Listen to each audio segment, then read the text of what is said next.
Hi everyone. Today we are talking something about organic chemistry.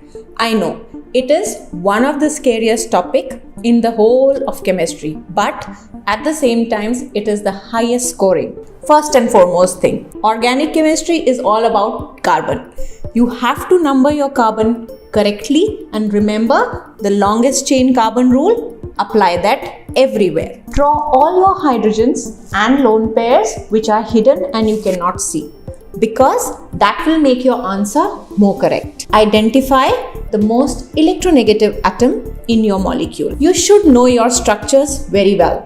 Remember benzene, that is all-time favorite question of all the examiners and teachers. You should know that very well, and of course all the reactions related to benzene.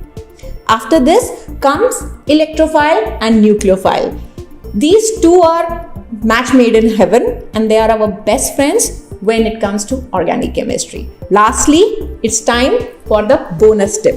In organic chemistry, remember less and apply more. All the very best.